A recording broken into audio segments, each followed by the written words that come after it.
para casa.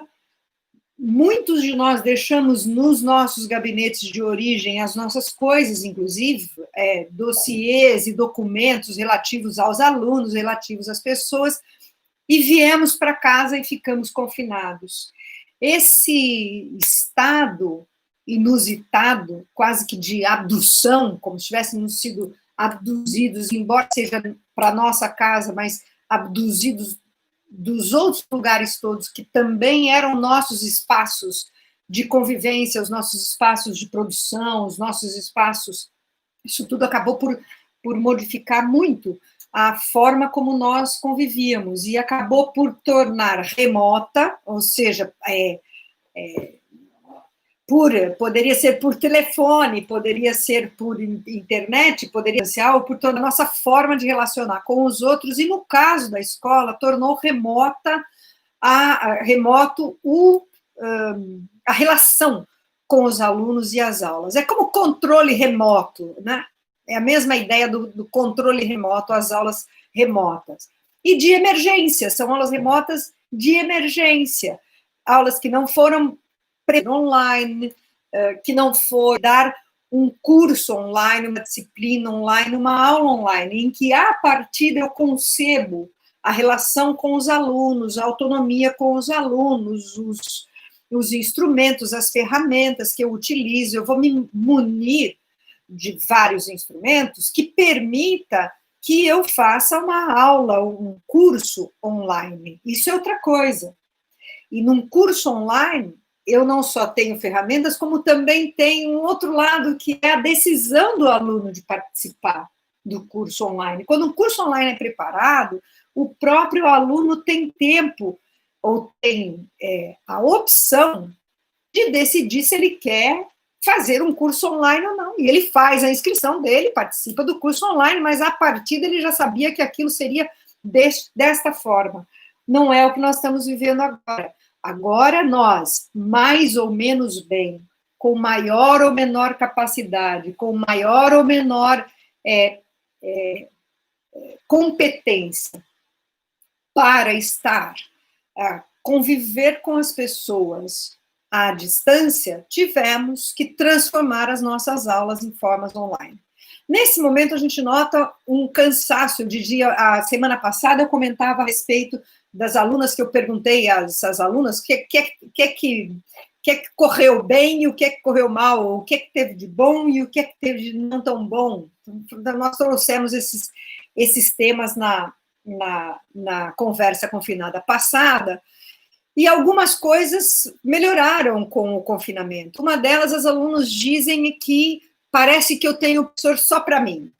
Dá a impressão de que essa relação é mesmo muito mais cara a cara, muito mais frontal, muito mais presente.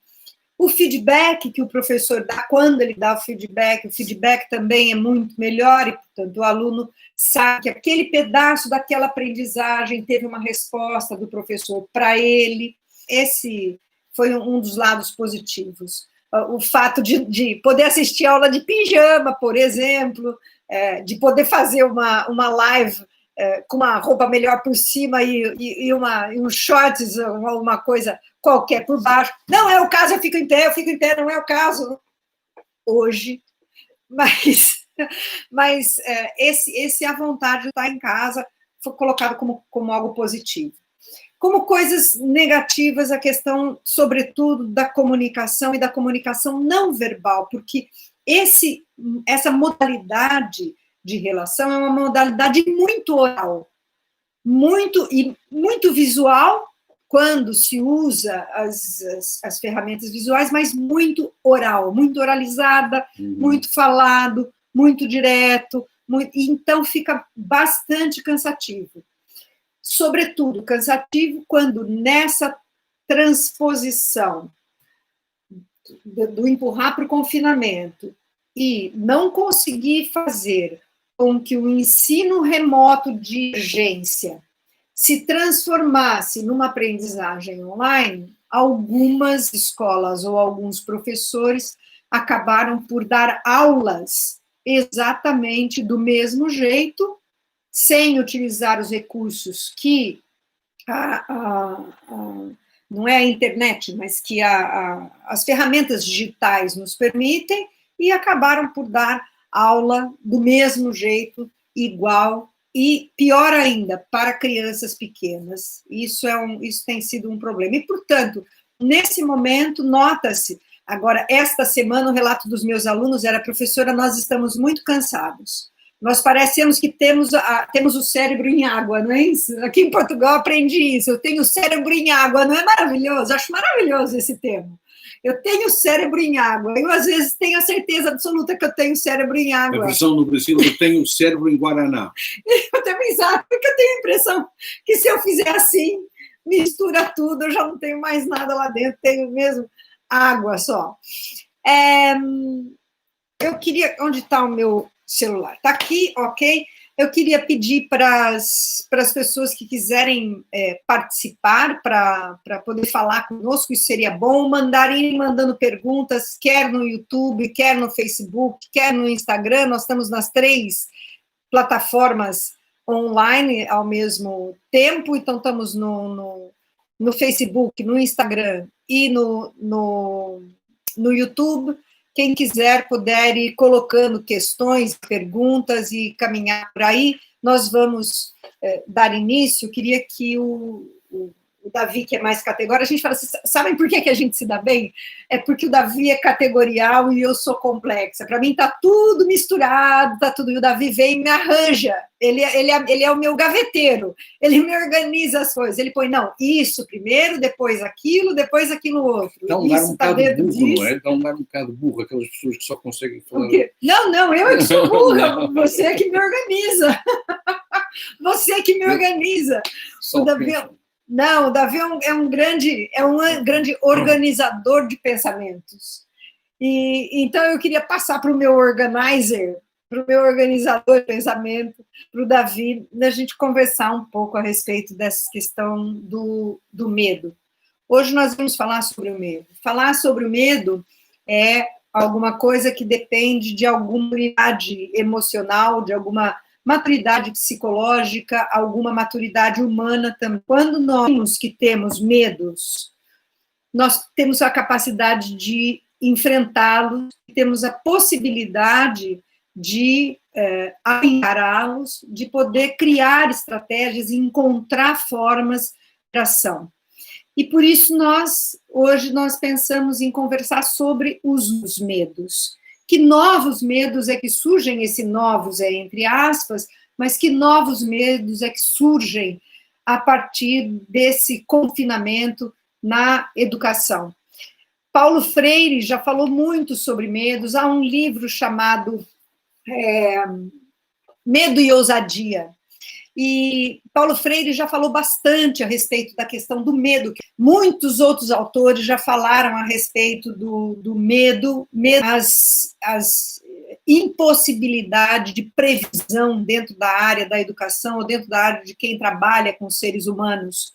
O medo, muitas vezes, ligado à descoberta. Alguém vai me descobrir. Vai descobrir que eu não sei, vai descobrir que eu não entendo tudo, vai descobrir que eu não sou capaz de tudo, ou vai... Então, medo de ser exposto a descoberto, de ser revelado. Então, há vários medos já muito estudados por muita gente e há muito tempo. E hoje nós queríamos bater um papo a respeito desse medo. Por quê? Nós aqui em casa, agora falando sobre o nosso confinamento, nós aqui em casa, nós tivemos essa conversa logo na primeira semana do confinamento. Logo na semana que a Melissa já não foi à escola, nós tivemos aqui em casa uma conversa. Medo do que é que nós temos, mas isso foi uma conversa mais daqui, né? Do que é que nós temos medo? Pode me acontecer amanhã cedo ou a semana que vem de uma forma muito mais concreta, ou muito mais provável, ou talvez muito mais previsível. E tivemos esse afrontar e enfrentar os medos que nos surgiram. Hoje, vamos falar sobre esses medos dentro da área da educação. Acho que a introdução é esta, não é? Pensarmos, em primeiro lugar, que o medo é qualquer coisa que faz parte da nossa vida. As pessoas que dizem eu não tenho medo de nada. E também, de certa maneira, é como se nós tivéssemos que oscilar entre ter medo de tudo e não ter medo de nada. Um amigo meu que fez a guerra colonial, que andou a combater em Angola, dizia sempre que os melhores camaradas que ele tinha, em situações de guerra, eram aqueles que tinham algum medo, que não estavam completamente apavorados, e esses são péssimos, e também aqueles que não têm medo nenhum também são péssimos, porque acabam por pôr em perigo a vida deles e a vida também das outras pessoas. Portanto, em primeiro lugar, acho que é isto, é que o medo tem uma função fundamental para nós, tem uma função de nos preparar, de nos prevenir em relação a situações que nós muitas vezes não controlamos. O Nelson Mandela tinha uma frase interessante, ele dizia, as pessoas que têm coragem não são aquelas pessoas que têm ausência de medo. As pessoas corajosas são as pessoas que vencem o medo. Isto é, vamos opor a coragem ao medo. Coragem ao medo. As pessoas corajosas são as pessoas que conseguem, dentro de um determinado contexto e com o seu meio, conseguem nós percebermos que alguma coisa à nossa volta nos está a ameaçar. E essas ameaças são, sem dúvidas, relacionadas com há pessoas que têm um medo do futuro. Isso chama-se normalmente ansiedade. São as pessoas que estão muito ansiosas em relação ao futuro. Será o que é que se vai passar, não é? Aquelas pessoas, por exemplo, que vivem pobres para morrer ricas, não é? Porque estão tão preocupadas com a sua situação económica, com ansiedade em relação ao futuro, que acabam por condicionar o seu presente, não é?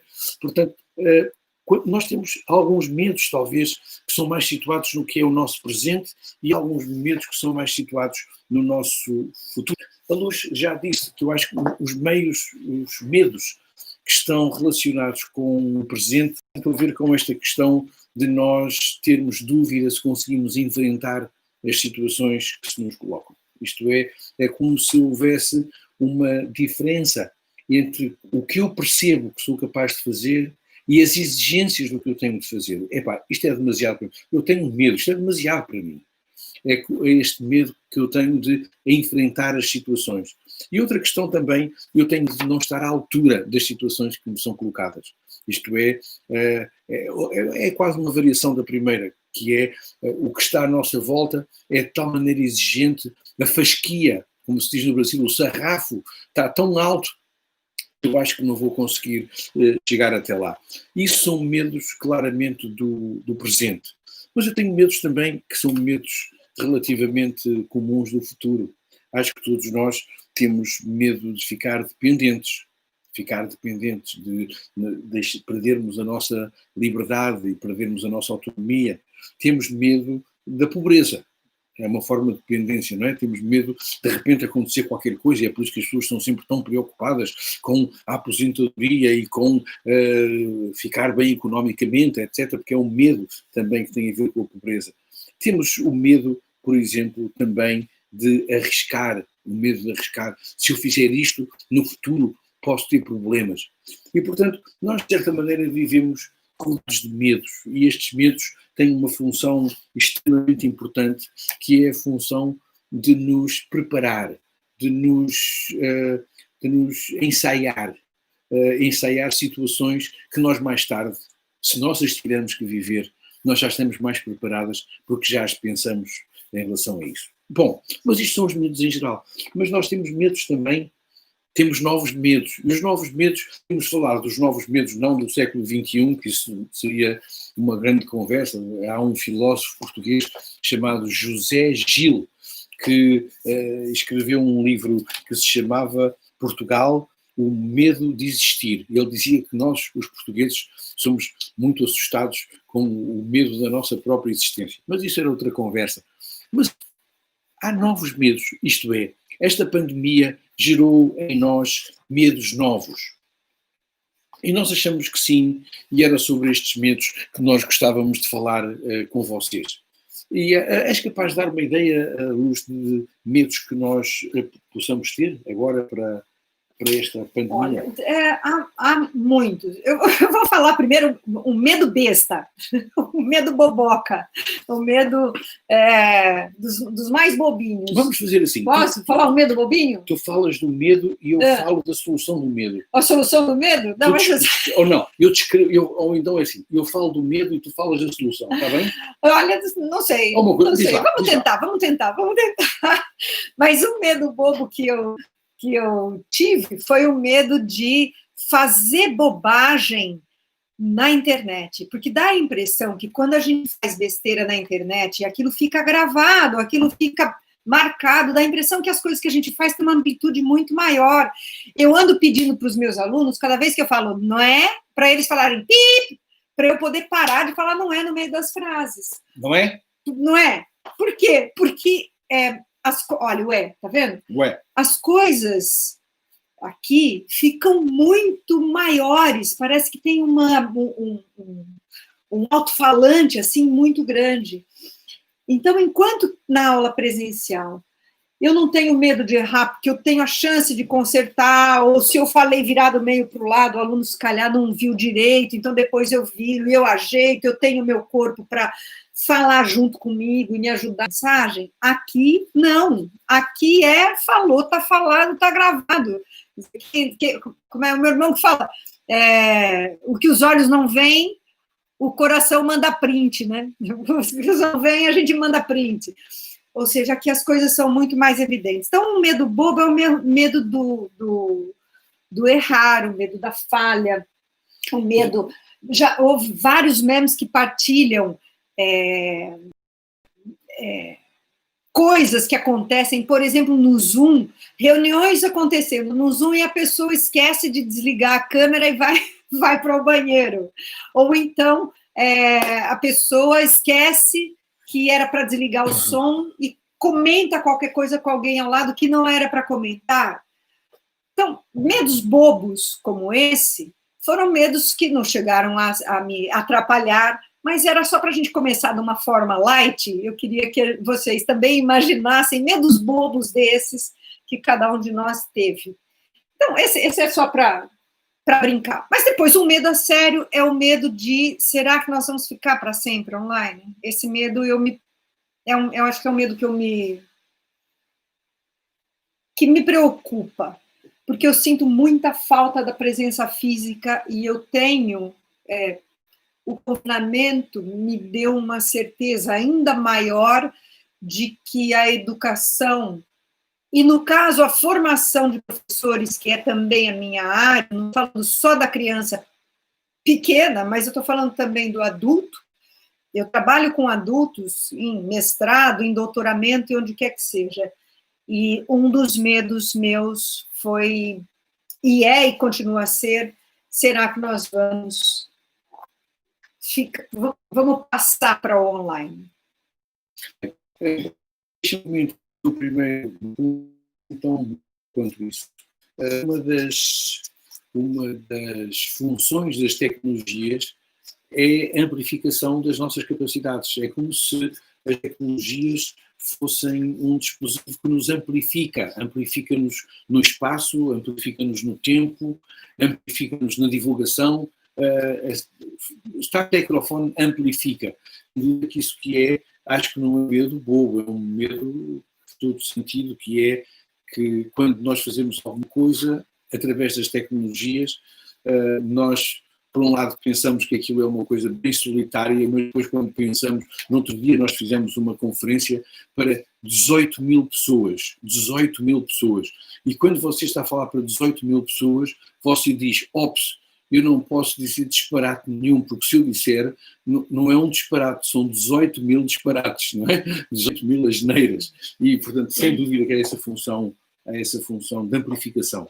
Mas... Tem alguém aqui comentando que, num dos comentários que estão passando aqui, uma pessoa comentar que os alunos também dizem que tem esse medo de fazer bobagem, e que, sobretudo, alunos com deficiência, alunos com grandes dificuldades, têm mais medo de participar, porque fica mais evidente a dificuldade, né? Muito bem, muito bem. Agora, o segundo medo que tu falaste é será que nós vamos ficar sempre online? Eu acho que isso é um medo, como se diz no Brasil, é um medo bobo. Acho que não, isso não faz sentido. Isto é, nós de repente pensarmos que vamos transferir toda a nossa educação para uma educação remota, isso seria uma asneira terrível. É uma asneira, mas atenção, não é uma asneira assim tão longe. Por exemplo, eu tenho informação que algumas universidades... Não, acho que é uma asneira terrível mesmo. No Brasil há universidades que vão ficar completamente online. E isso, eu não vou dizer que isso que é por causa de argumentos pedagógicos. Isso são argumentos do mercado. Fica mais barato fazer aulas online. Mas eu defendo, e quem sabe podemos um dia fazer uma live sobre isso, que se perde alguma coisa quando nós só trabalhamos online. Nós não nos desenvolvemos, nós não somos a espécie humana que somos online, à distância. Nós somos a espécie que somos por termos contacto, por termos possibilidade de olhar uns para os outros e de aprender uns com os outros ao vivo. É por isso que até é tão irónico dizer que estamos a fazer uma live. Não é uma live, é uma death, é uma... Live é quando eu estou aqui com outra pessoa, não é? Isso sim.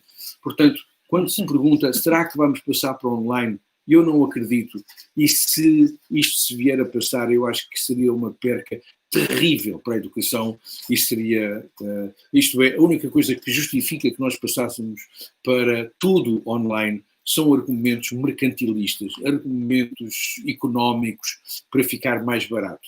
Quando eu não estou preocupado sequer com qual é o resultado da minha formação, mas saber quantas mensalidades do aluno é que vão entrar na universidade. Isso não é de maneira nenhuma esperável.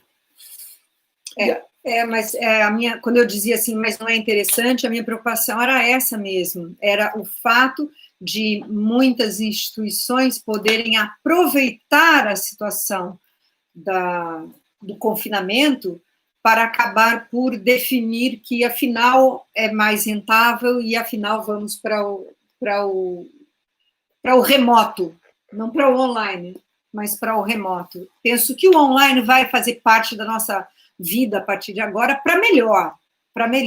Né? Fiquei com medo também, quando começou, eu fiquei pensando assim, puxa, eu dou aula presencial, estou com os alunos o tempo todo, nos grupos de Facebook, com os alunos, quer dizer, a interação, ela acontece presencial e acontece fora. E eu fiquei preocupada que eu pudesse, por conta do distanciamento, preparar mal os meus alunos. Eu acho que sim, Luz. Eu acho que um aluno que é preparado exclusivamente de uma forma remota é um aluno, sobretudo um aluno que esteja, por exemplo, na formação de professores, etc., é uma formação claramente insuficiente, não é? Eu lembro-me, contava muitas vezes uma piada houve aqui, em Portugal, houve uma escola que fazia essa formação exclusivamente remota, não é? E um dia, depois de ter acabado o curso, houve uma professora que chegou à escola e disseram: olha, tu tens um aluno aqui com síndrome de Down, tu sabes o que é? E ela disse assim: eu sei, já vi um vídeo. Não queremos isso, não é? Como é que uma pessoa vai trabalhar com um aluno que tem uma condição difícil ao nível do que é a sua aprendizagem, do que é a sua educação, e só viu um aluno no vídeo? É pobre, não é? É muito pobre. E, sobretudo, nós precisamos de ter uma comunicação que nos facilite muito mais a questão do feedback, a questão de troca de opiniões, e isso é muito mais intenso, é muito mais premente quando nós estamos numa comunicação que seja uma comunicação presencial. Há um medo também que tem sido muito, muito falado agora, que é o excesso de medo, isto é, nós ficamos numa situação em que nós fomos todos para casa, confinados, e agora há pessoas que não querem sair de casa. E essas pessoas, eu penso que não entendem uma coisa fundamental, um aspecto fundamental. E esse aspecto fundamental é o seguinte, é que se nós estivermos muito preocupados em defender a nossa saúde física, até onde seja, nós vamos dar cabo da nossa saúde mental. Quer dizer, nós vamos ficar completamente bons da Covid, mas vamos ficar malucos completos da cabeça. Portanto, acho que neste momento nós temos também que lutar contra este medo, que é um medo prevalente, um medo que começa a aparecer, de nada vai acontecer. Eu vou-lhes dar um exemplo. Não há muito tempo, um diretor de uma escola disse: eu não tenho segurança para que os meus alunos possam vir para a escola. E disse: olha, mas não, os alunos vão estar todos separados uns dos outros, não tem problema. E ele disse: está bem, mas e se um aluno quiser ir ao banheiro, não vai passar perto do outro? E isto acho que é o tipo de raciocínio que nos vai levar a ficar mais próximo de ratos do que de pessoas. Vamos realmente ficar completamente apavorados em relação a isto. Acho que é um medo que nós temos também de lutar, temos de lutar contra esse medo. Dizer que nós temos que ter cuidado com a nossa saúde, mas temos também que ter cuidado com a nossa saúde mental e não podemos esquecer que o nosso único objetivo na vida, é não ter Covid. É não ter Covid, sem dúvida. Há muitas maneiras, nunca soubemos tanto sobre como não ter Covid, mas não se esqueçam também que nós temos que continuar a educar, temos que continuar a aprender, temos que continuar a trabalhar em inclusão, temos que continuar a viver, temos que continuar a desenvolver-nos. E, portanto, qualquer excesso de medo, este pavor que existe de não fazer nada, acho que é um medo que neste momento nos pode prejudicar mais. Luís de Camões dizia num soneto, dizia assim: nos grandes perigos temos às vezes mais medo do que o próprio perigo. Nos grandes perigos às vezes temos mais medo do que o próprio perigo. Isto acho que é um medo também que nós temos. Estamos lendo os comentários das pessoas e há um comentário muito interessante dizendo que nós temos que fazer não só nós estamos não só em direto, mas emoções diretas também. Faz falta as emoções diretas. Muito bem pensado isso, né? As emoções diretas. Bom, gente, outro medo meu, né? Eu fiquei pensando se nós vamos ser capazes de certa forma, de ensinar de outro jeito depois. De tanto tempo passado no distancial, né, no remoto, será que eu vou conseguir retomar e ensinar de outra forma, ou voltar a ensinar de outra forma? Será que isso vai mudar a minha forma de ensinar de tal forma que eu não vou conseguir voltar mais para outra maneira?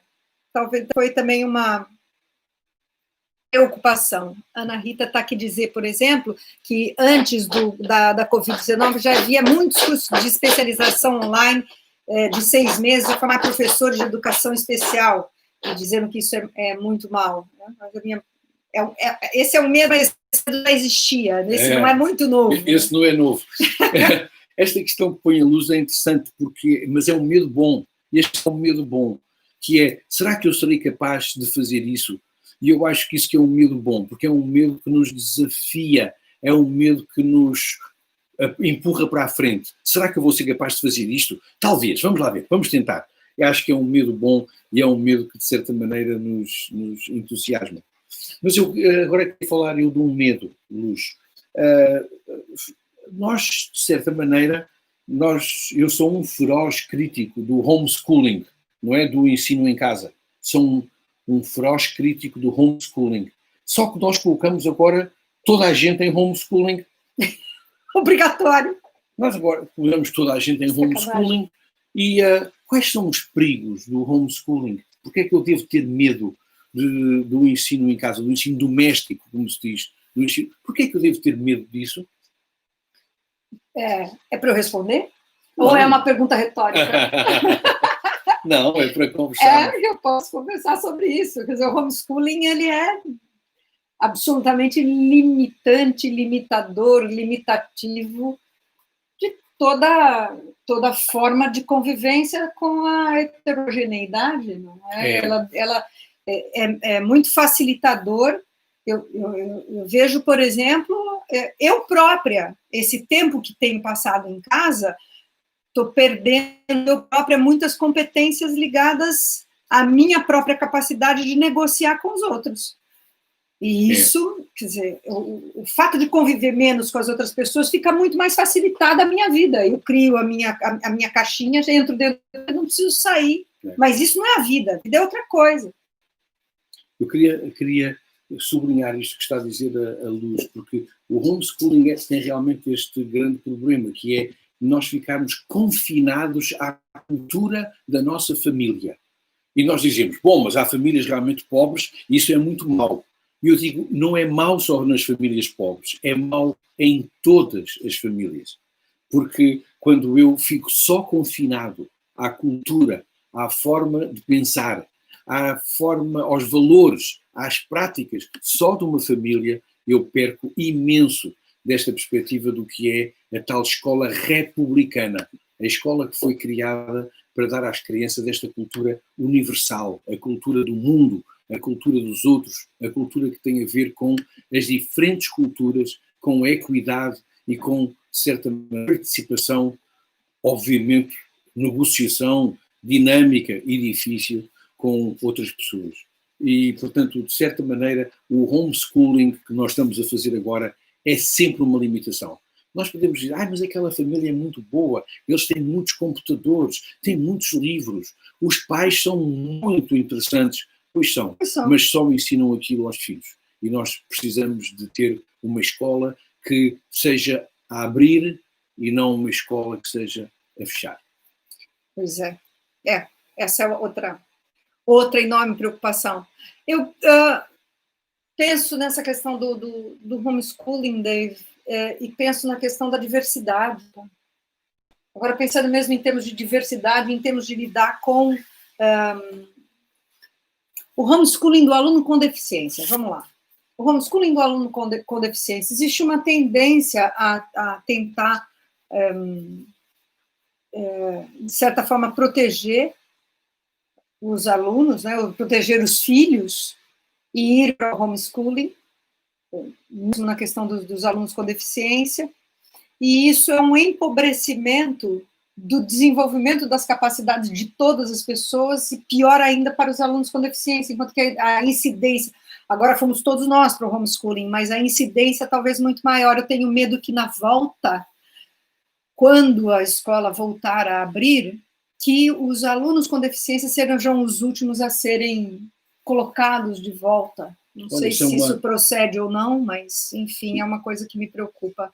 Isso é uma boa questão, porque nós pensamos muitas vezes que os alunos com deficiência são pessoas que beneficiam de estar mais confinados, não é? E não é isso, não é isso.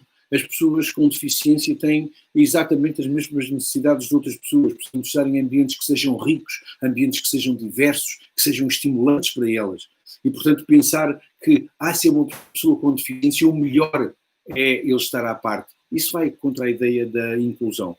Claro que nós podemos pensar que há situações, casos específicos, casos muito restritos, em que pode haver temporariamente alguma vantagem em relação a isso. Mas, em geral, não é isso que se trata, não é isso que nós devemos promover. É também a inclusão, ambientes ricos, diversos e estimulantes para alunos com condições de deficiência. Será que a escola vai acabar? Eu, se calhar, parávamos por aqui também hoje, já estamos com quase 40 minutos, se calhar ficávamos por aqui. Eu tenho medo, sabe, Dave, eu queria ainda falar sobre a questão da saúde mental. Fico bastante preocupada ainda com a questão da saúde mental de todos nós. Acho que é um risco muito grande, acho que eu tenho bastante preocupação. Ontem, por exemplo, tivemos a tristeza de saber do falecimento do pai de uma colega nossa, professora, e isso tem acontecido, quer dizer, todos nós estamos tendo histórias ou por causa do confinamento, ou por causa da própria Covid, da própria pandemia, ou por causa do impacto que esta pandemia causa em nós.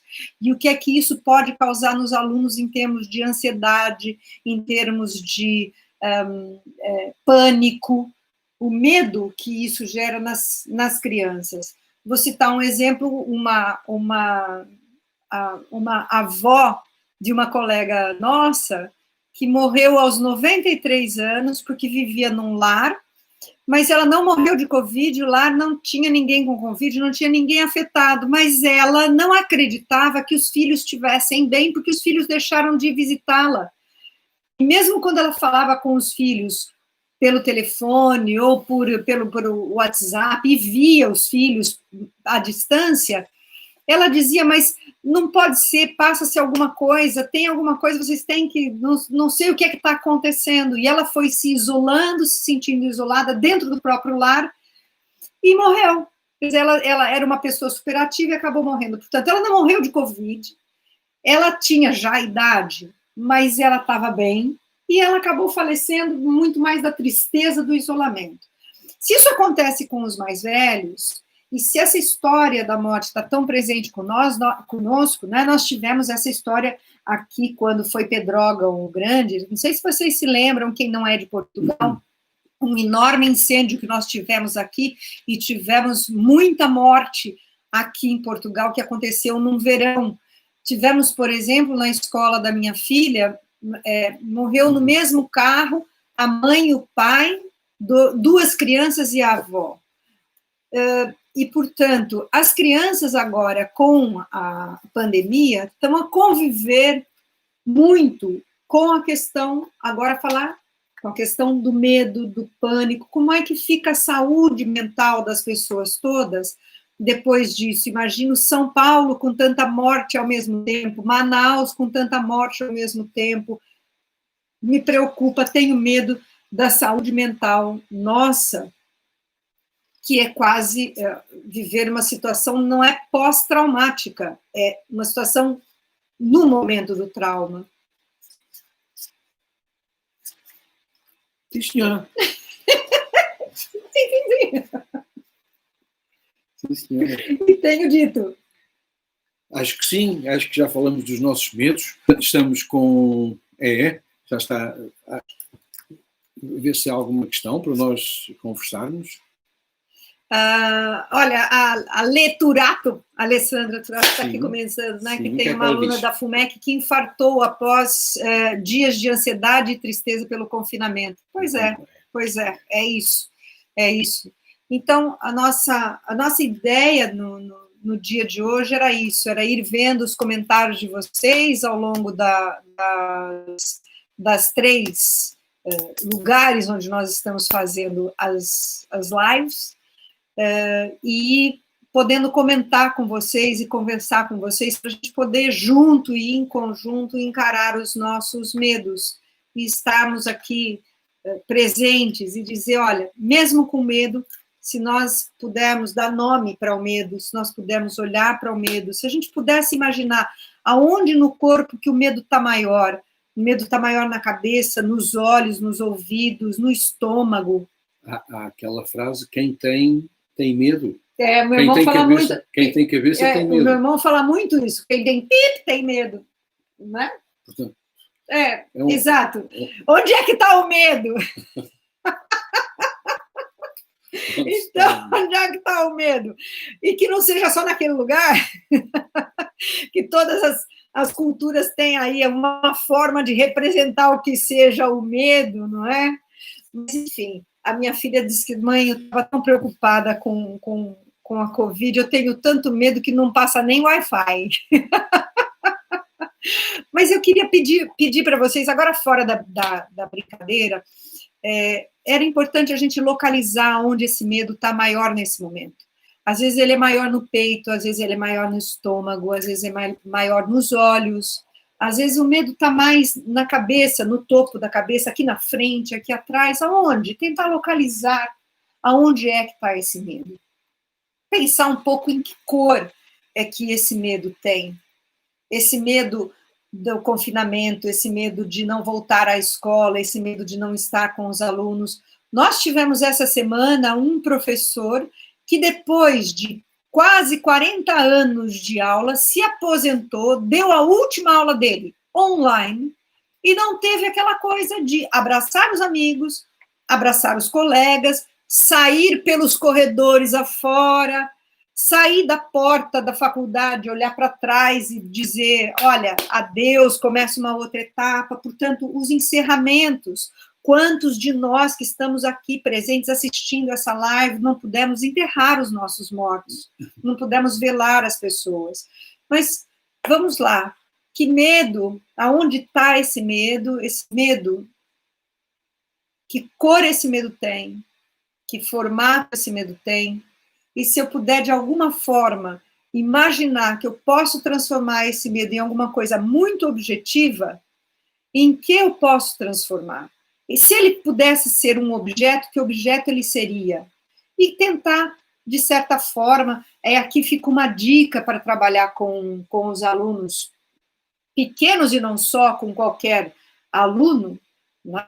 Conversar com eles a respeito do medo, transformar o medo em alguma coisa objetiva, alguma coisa concreta, palpável, que eu possa pegar e segurar, e depois falar sobre esse medo e pensar como é que eu posso transformar isso. Se eu pudesse colocar alguma coisa a mais nesse objeto, para que esse objeto fique mais aconchegado, fique melhor, ou para que esse objeto diminua, ou para que esse objeto suma. Se eu quiser que esse objeto suma, como é que eu faço com ele?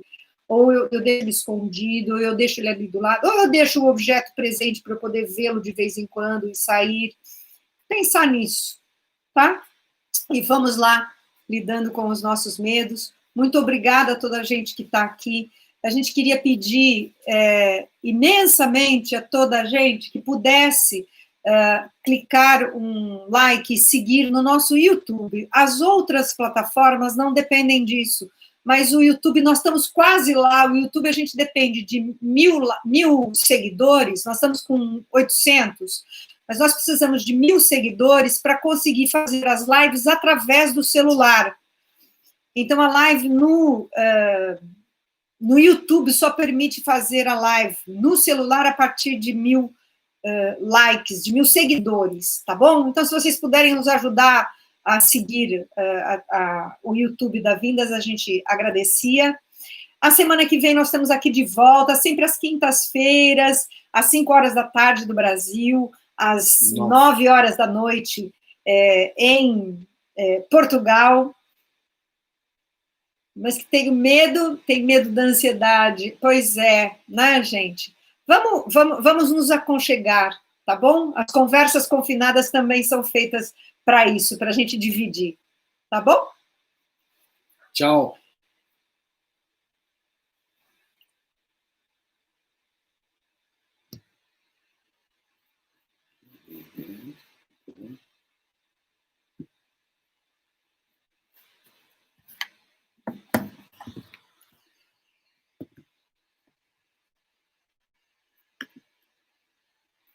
Sim, dia, né?